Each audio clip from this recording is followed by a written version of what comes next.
natin. Pagpapalit natin ng gear oil. Ayan, paano yung basic na papalitan ng gear oil. Ito pala yung drain ng ating gear oil. Tapos dito tayo magsasalin. Ayan, sa isang tornilyo.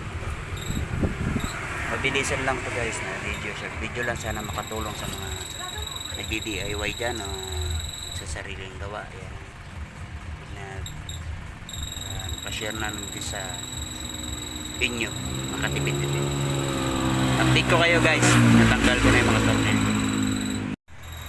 Ayan guys, natanggal na natin yung ating drain.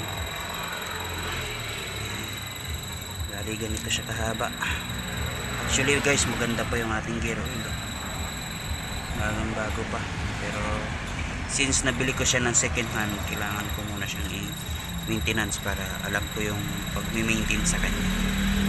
Kasi mamaya hindi ko alam na luma na pala yung gear oil, tapos hindi natin masabi, masira yung ating panggilid. Mas maganda yung mapalitan na natin para kahit bago, palitan na rin natin. Kasi hindi ko alam na maganda pa pala yung gear oil. Kasi second one ko lang binili itong motor.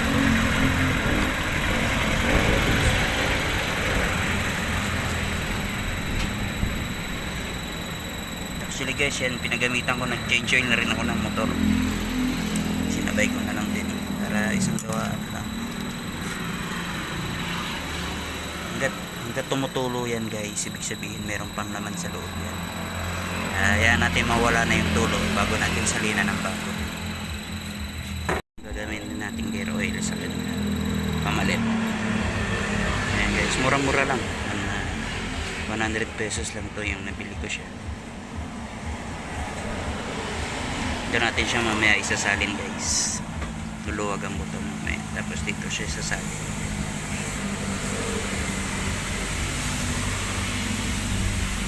Update ko na lang kayo guys. Tama. Balik na natin tornilyo para masalinan natin ang gear oil.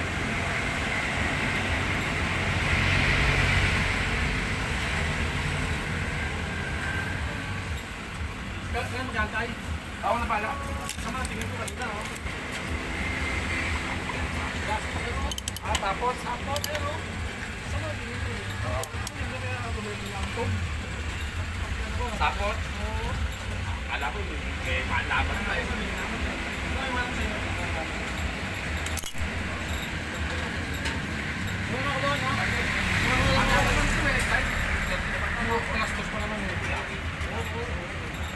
Sali na natin yung ating gear oil.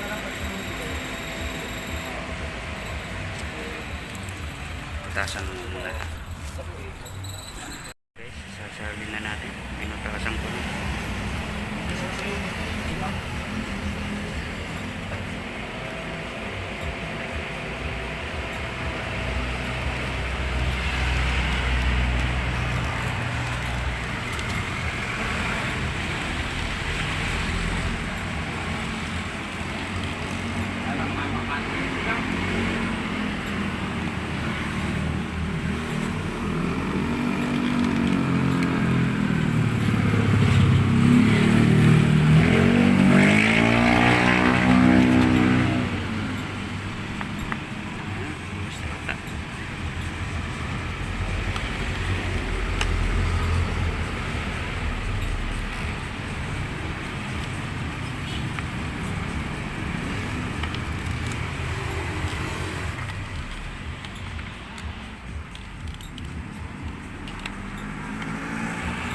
Tornilyo.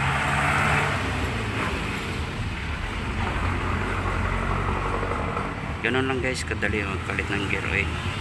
Sa mga hindi nakakaalam. Para sa itong video na to. Thank you guys sa panonood ng aking video at sana makatulong. Please like and share and subscribe my YouTube channel, Bert Motovlog, and Bert Motovlog in my Facebook page. Thank you.